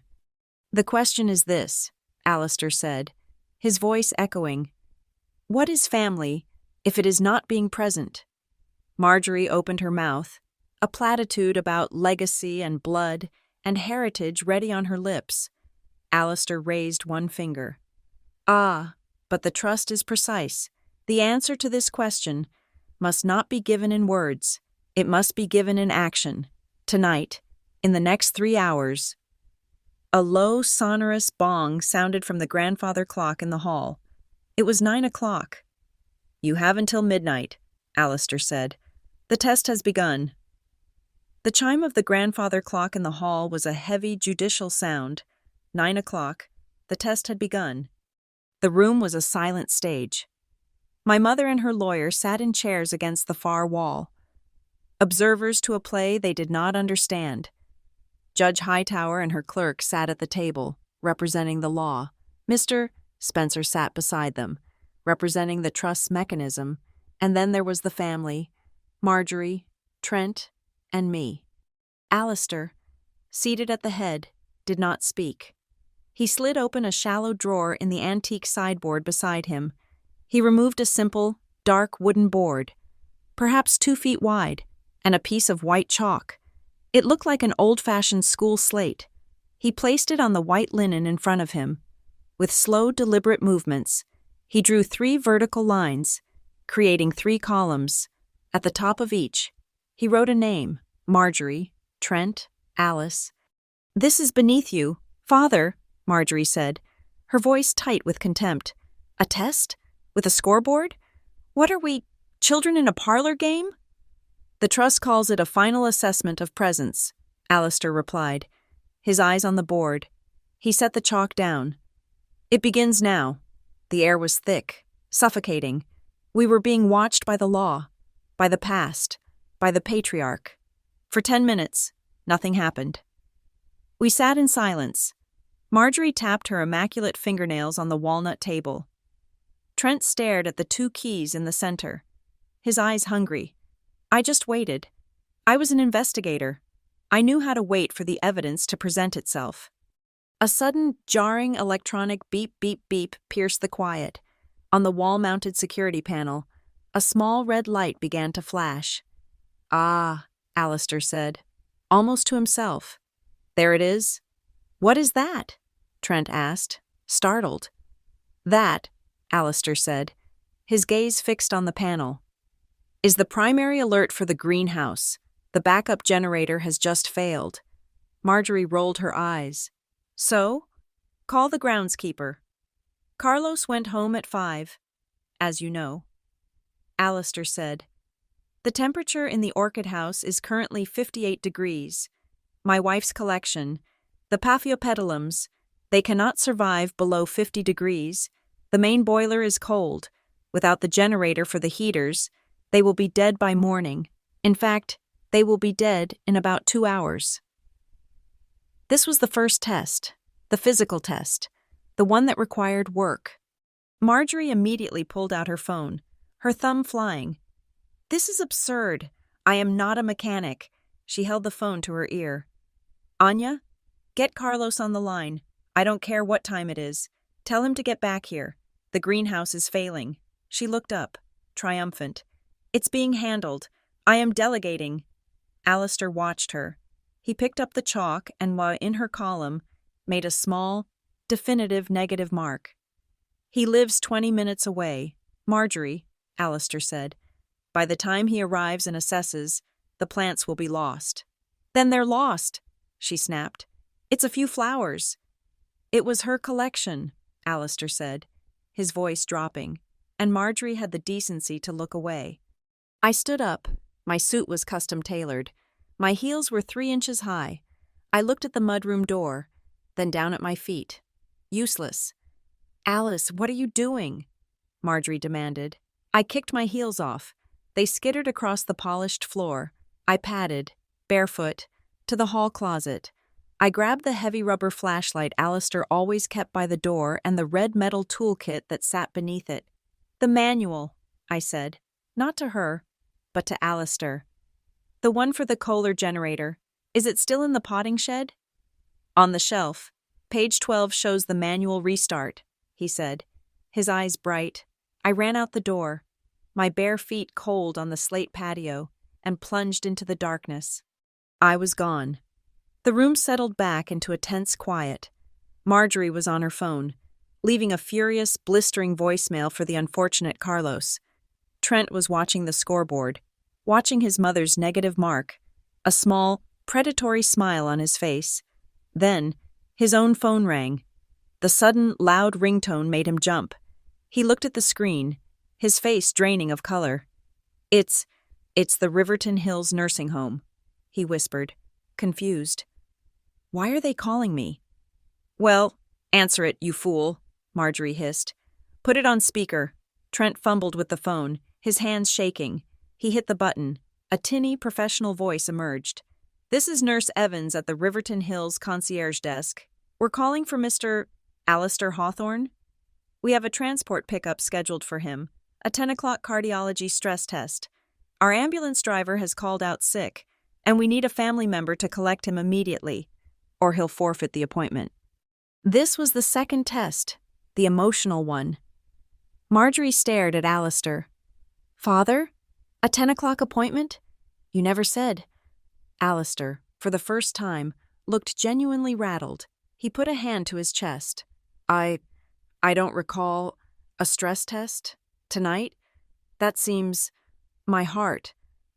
Trent saw his opening. This was easy. This was a layup. This was presence. "I'll go," he announced, leaping to his feet. "Don't you worry. Grandpa, I'll take you. I'll get the Bentley from the garage. I'll have you there in 15 minutes. "Trent, wait," Marjorie said, her eyes narrowing. "Let's verify. Call his doctor." "There's no time," Trent said, his voice thick with false concern. "It's a heart check. It's an emergency. I'm handling it." He grabbed his keys, blew a kiss to Alistair, and bolted from the room. Alistair watched him go. He picked up the chalk. In Trent's column, he made a mark, but it was not a check. It was a question mark. Trent ran from the dining room, down the long hall, and into the marble foyer. He was out of sight of the observers. He leaned against the wall, his chest heaving, a wild, relieved grin on his face. He had an excuse. He was out. He didn't go to the garage. He pulled his phone from his pocket. He didn't dial a doctor. He opened a browser. He didn't know that Judge Hightower's clerk, at Alistair's prior request, had activated the small security camera in the foyer. On her laptop, the one sitting on the dining room table, a silent video feed played. It showed Trent, his face illuminated by his phone, frantically checking the live betting odds for a late-game basketball match on the West Coast. Back in the dining room, Marjorie was preening. "Well, it seems my son is the only one capable of handling a real crisis. My daughter is playing in the mud." A soft chime came from the clerk's laptop. "Your Honor," the clerk said, her brow furrowed. "We have an email. It's from my office. It's from the clerk of the court." "What does it say?"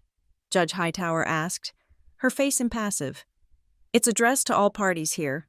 It reads, 'Due to a sudden scheduling conflict with the state attorney's office, the final evidentiary signing of the Hawthorne Trust transfer, originally scheduled for midnight tonight, must be postponed. Judge Hightower will return at 6 a.m. tomorrow.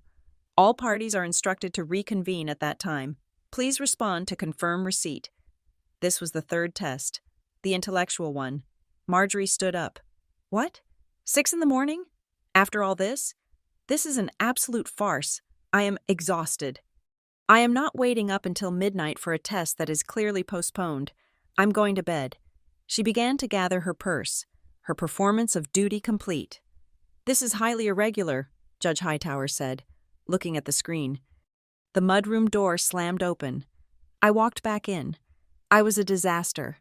My silk blouse was torn at the elbow, stained with dark grease. My bare feet were caked in cold mud.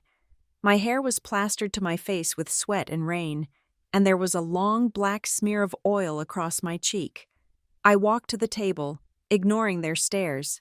I dropped the heavy flashlight. I then opened my hand. In my palm sat a small, corroded metal contact. The primary ignition contact on the generator was corroded, I said, my voice flat, catching my breath. The moisture from the storm caused it to short. The sensor was reading a false negative. I placed the corroded piece on the white linen. I bypassed the sensor, cleaned the terminals, and manually started the engine. I used the instructions from page 12 of the manual. The heaters are on.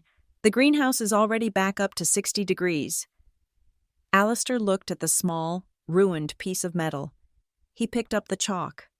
He drew a large, firm check mark in my column.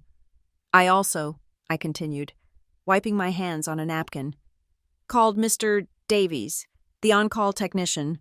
On my way back, I informed him of the bypass and the corroded part. He confirms the bypass is stable for the night, and he will be here at 8 a.m. to replace the part. Alistair drew a second. Identical checkmark. Verification. Marjorie sniffed. Bravo, Alice. While you were playing in the dirt, the adults were handling real problems. The hearing is postponed until 6 in the morning, and Trent has rushed your grandfather to the hospital for an emergency heart test. I froze. My head snapped toward Alistair. What? What hospital? Riverton Hills, Marjorie said smugly. A 10 o'clock appointment. I stared at Alistair. He was sitting perfectly still, his hand no longer on his chest. He was watching me. It was a test. I pulled out my phone. I did not call Riverton Hills. I did not call 911. I scrolled to see and hit the dial button on a private number. Dr. Cohen, this is Alice Velasquez, I said, putting the call on speaker. I apologize for the hour. I am just confirming. Did you order a stat cardiology stress test for Alistair tonight at Riverton Hills? A tired, grumpy voice filled the room. Alice? What? No, absolutely not. His EKG on Monday was perfect. I have him scheduled for a standard follow-up in 6 months. There is no appointment. Why? Is he all right? He is fine. Doctor, thank you. My mistake. I hung up. The room was dead silent. I looked at the empty chair where Trent had sat. So, I said, my voice cold, where exactly did Trent go? As if in answer, Judge Hightower's clerk quietly turned her laptop around. The screen was playing the footage from the foyer. Trent, his back to the wall, frantically scrolling, his face lit by the bright green and red numbers of his betting app. Marjorie's face did not just fall, it caved in. Alistair picked up the chalk. He drew a single, large, brutal X that crossed out Trent's entire column. It doesn't matter, Marjorie stammered, grabbing for a lifeline. The hearing is postponed. This entire test is invalid. We reconvene at 6 a.m. What email? I asked. The clerk showed me the screen. It came from my office, but I didn't send it. I leaned in, my muddy arm brushing against the pristine linen. Let me see the header. Alice, it's from the court, Marjorie snapped. It's official. No, I said, tapping the screen. It's not. Look, I pointed. The display name is Clerk of Court at Riverton County, Gov. That's the real address. But that's not the sender. I expanded the full email header, revealing the source code. The return path address, the actual origin, is clerk court gov@gmail.com. It's a fake. It's a phishing attempt. I looked at the judge. And, Your Honor, I know your clerk's office. All official communiques are sent with a PGP digital signature. This email has no signature. It's a spoof. Someone was trying to get us to abandon the room before midnight. Marjorie, who had been halfway out of her chair, ready to go to bed, sank back down. Alistair picked up the chalk. He drew a second, final X through her column. He turned to my column. He drew a third, final checkmark. The clock in the hall began to chime, the long, slow, mournful preamble to midnight. It was 11:59. Alistair turned the dark wooden slate around for the entire table to see. Marjorie. 2 X's. Trent. 1 large X. Alice. 3 clean, white check marks. I had done the work. I had verified the threat. I had identified the lie. The test was over. I had been present. "This is outrageous!" Marjorie finally shrieked, the last of her composure shattering. She lunged forward, not at Alistair, but at the board, her hand raised to sweep it, and the keys onto the floor. "This is a rigged, childish game. You're the one keeping score. It's your subjective points. It doesn't count. It's not legal." "It does count." The voice came from the head of the table, but it was not Alistair. Judge Hightower stood up. She had been observing, silent, for 3 hours. She held up her own yellow legal pad. On it, in neat script, were 3 columns. "I was scoring it too. Mrs. Hawthorne," the judge said, her voice cutting through the room. "Test 1. Physical action. Alice. Pass. Marjorie. Fail. Trent. Fail. Test 2. Emotional verification. Alice. Pass. Marjorie. Fail. Trent. Fail. Test 3. Intellectual verification. Alice. Pass. Marjorie. Fail. Trent. Fail." She held the pad up high. "My scorecard is identical. The results match. The test is valid. It is verified. And it is complete." The clock struck 12. The single, final chime of midnight resonated, a heavy velvet sound that seemed to absorb all the tension in the room. Marjorie stood frozen, her hand still raised, her face a mask of disbelief. Judge Hightower placed her legal pad down on the white linen, the sound a soft, final thwack. "The test is valid, verified, and complete," she repeated, her voice cutting through the silence. "The terms of the trust are clear. The ceremonial test has been passed by a single candidate." She turned, her gaze moving from the scoreboard to the man at the head of the table. "Mr. Hawthorne, the court has affirmed the candidate, as is the ceremonial duty of the patriarch. You will now make the final declaration and execute the transfer of stewardship." Alistair looked at his daughter. He looked at the empty, disgraced chair where his grandson had sat. He looked at me, my face streaked with grease, my feet still caked in mud. Then, he reached into the breast pocket of his suit, the one place he had not yet touched. He produced one final envelope. It was not like the others. It was not the thick, creamy cotton of his personal stationery. It was a long, plain, brown clasp envelope, legal, official. It was sealed, but not with wax. It was sealed with the raised, embossed stamp of his lawyer's office. He placed it on the table. It landed with a heavy, final sound. "Before I make that declaration," Alistair said, his voice void of all emotion, "there is one final addendum to the trust, a codicil." Marjorie's lawyer, who had been silent, beaten, suddenly perked up. "A codicil? When was this filed? We were never served." "It was signed and witnessed 72 hours ago," Alistair said. "In anticipation of these events, Mr. Spencer filed it with the court this afternoon, immediately following the hearing, to be unsealed at this precise moment. It is an in case of emergency clause." He looked at Judge Hightower. "If you would, Your Honor." Judge Hightower picked up the envelope, inspected the seal, and nodded to her clerk, who slid it open with a letter opener. The judge pulled out a single sheet of paper. She read it silently, her face impassive, then she handed it to Mr. Spencer. "Mr. Spencer," she said, "please read Addendum 4B into this private record." Spencer stood. He put on his glasses. He read, "Addendum 4B, filed November 11th, 2025. This codicil states that in the event of a successful claim by the conditional heir, should the evidence presented in the probate hearing prove, to the satisfaction of the court, that any other potential beneficiary has engaged in willful criminal acts, including but not limited to wire fraud, embezzlement, or conspiracy to defraud the Hawthorne Trust, that beneficiary is hereby, and in perpetuity, disbarred." "Disbarred," Trent's lawyer whispered, his face ashen. "Disbarred," Spencer repeated. "From any and all claims. They are to be permanently removed from the Hawthorne Legacy Trust, their voting rights revoked, and their access to all shared family assets, including residence and dividends, immediately and permanently terminated.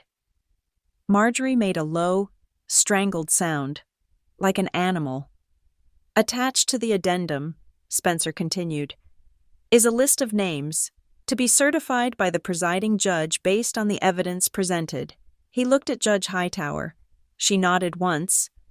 This court certifies that the evidence presented from the USB drive and subsequent testimony proves, beyond a shadow of a doubt, the criminal culpability of two individuals.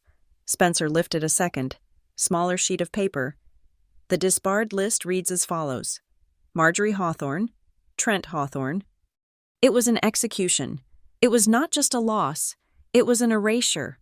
They had voted, 15-1, to kick me out, a lastem, with a single, preemptive legal document, had kicked them out forever. And now, Spencer said, his voice rising just a fraction, the final clause of the trust, upon the successful completion of the ceremonial test and the disbarment of all complicating parties, I hereby name Alice Velasquez as the sole, primary, and permanent managing trustee of the Hawthorne Legacy Trust, with all rights, responsibilities, and stewardship pertaining thereto. She is the house, and the house is hers. No! Marjorie's shriek was primal. It was not a word, but a sound of pure, unadulterated loss. She lunged, not at the board this time, but at Alistair. You old fool! You senile, hateful old man. She did this. She manipulated you. You're incompetent. You're a puppet, and she is pulling your strings. I will have you declared incompetent. I will have this entire night thrown out. She was still screaming when Judge Hightower held up her hand. Mrs. Hawthorne, the judge said, her voice like a steel blade. You will be silent. She reached into her own briefcase. Or you will be held in contempt. As to your claims of your father's incompetence, she produced a document, bound in a light blue cover. I had my doubts as well, which is why, last week, I ordered a full independent competency evaluation for Alistair Hawthorne, conducted by a court-appointed geriatric psychiatrist and 2 neurologists. The report was delivered to my chambers yesterday. She held it up. Mr. Hawthorne is not merely competent. He is, and I quote, possessed of a remarkable and predatory intellectual acuity for a man his age. His words, not mine. He is, in the opinion of this court and its experts, of perfectly sound, and frankly, terrifying, mind. Marjorie's scream died in her throat, replaced by a dry, ragged sob. It was over. Every door was closed. Every escape route was blocked. Alistair Hawthorne looked at his daughter, his face etched with a profound, ancient sadness. I did not choose blood. Marjorie, he said, his voice quiet. For 50 years, I chose blood, and for 50 years, I was carved up, lied to, and stolen from, tonight. I chose who chose me. I chose the one who showed up. That is all. He looked at me. I, in turn, looked at Mr. Spencer. The transfer is legal, as of this moment, as of the judge's signature, yes, which she is now providing. The judge was signing the final page. Good, I said. I did not look at Marjorie. I did not look at the ruin of my family. I was an investigator, and this was the final piece of casework. Mr. Spencer, the civil asset forfeiture and retrieval orders, are they prepared, as I requested? Spencer nodded, sliding a thin folder toward me. As managing trustee, you have the right to recall all misappropriated funds from Northlake Holdings and from any personal accounts they were transferred to. Marjorie's head snapped up. You wouldn't? The scandal? The press? It would destroy the family name. You were very concerned with the family name last night, I said, picking up a pen. I did not call the police. I did not have her arrested. That would be a public circus, and Alistair did not deserve that. But I would not let them keep what they stole. I signed the first page. A civil order, clean and legal, freezing Trent's betting accounts. I signed the second, An order placing a lien on Marjorie's penthouse in Chicago. Purchased with Northlake funds. I signed the third. A recall of all assets. It was not revenge. It was accounting. Then, I pulled a second folder from my own bag, the one Rhea had prepared for me. And my first act as trustee, I announced to the room, is to enact a new charter. Marjorie looked at me, confused. Alistair raised an eyebrow. Mr. Spencer, as of tomorrow, you will file the paperwork to create the Hawthorne Fellowship. This fellowship, I said, my voice strong, will redirect 50% of the trust's annual net income. It will no longer be spent on galas or buying prestige. I paused, thinking of the 7-year-old girl on the staircase, thinking of the broken woman against the wall. It will be a national scholarship fund, its sole purpose, to provide full-ride university educations for young adults who were raised, not by their parents, but by their grandparents, or by other legal guardians, for the ones who had to grow up too fast, for the ones who learned to keep the books because no one else would. Alistair stared at me. A single, slow tear traced a path down his cheek. He nodded, a look of profound, staggering pride on his face. The room was silent. The knot was untied. The fever had broken. I looked at the 2 keys in the center of the table. The heavy, ornate brass key. The small, cold vault key. I picked up the brass key to Hawthorne House. I walked, my muddy feet silent on the priceless rug. To the far wall. To my mother. Maria Velasquez looked up at me, her face a ruin of terror and hope. I did not offer her forgiveness. I did not offer her an embrace. It was too soon for that. It was 25 years too soon. But I offered her a choice.